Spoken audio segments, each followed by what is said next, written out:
Hello guys, అందరూ ఎలా ఉన్నారు? నేనైతే సూపర్ గా ఉన్నాను. మీరు ఎలా ఉన్నారో కామెంట్ సెక్షన్ లో అయితే కామెంట్ చేయండి. ఈ వీడియో అయితే ఎండ్ వరకు ఖచ్చితంగా చూడాల్సిన వీడియో. ఎక్కడున్నాను అని చెప్పి చూస్తున్నారా? అడ్రస్ తెలుసుకోవాలంటే కామెంట్ సెక్షన్ లో అయితే కామెంట్ చేయండి. నెక్స్ట్ వీడియోలో అయితే పెట్టేస్తాను. మీకు కనుక ఈ మహిమగల టెంపుల్ ఎక్కడో తెలిస్తే కామెంట్ సెక్షన్ లో అయితే కామెంట్ చేసేయండి. అమ్మవారిని చూస్తుంటే డైరెక్ట్ గా చూస్తున్నట్టే ఉంది. ఈ టెంపుల్ లో అయితే ప్రతి ఇయర్ ఒక పెద్ద పండగలా జరుపుకుంటారు ఈ జనాలందరూ. అంత మహిమగల అమ్మవారు ఈ ముత్యాలమ్మ.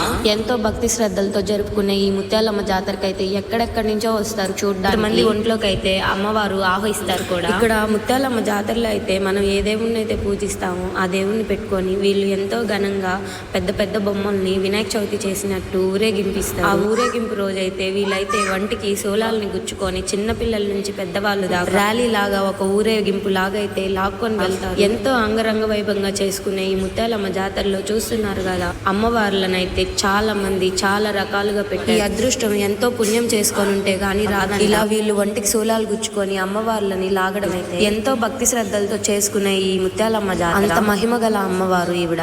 అంతేకాకుండా ఈ ముత్యాలమ్మ జాతర ఎక్కడో తెలిస్తే ఖచ్చితంగా కామెంట్ సెక్షన్ లో అయితే కామెంట్. ఆ ముత్యాలమ్మ వారి టెంపుల్ కి వచ్చి మనం ఏదైనా కోరుకుంటే ఖచ్చితంగా జరుగుతుంది అని చెప్పి ఇక్కడ వాళ్ళు. ఈ జాతరలో అయితే ఎవ్వరు బ్లాక్ వేసుకొని అయితే అస్సలు కనిపించద్దు, అమ్మవారికి చాలా కోపం అంట. అందుకే జాతర రోజు మాత్రం ఎవ్వరు బ్లాక్ వేసుకోరు. అడ్రస్ ఎక్కడో తెలిస్తే మాత్రం ఖచ్చితంగా కామెంట్ సెక్షన్ లో కామెంట్ అయితే చేసేయండి.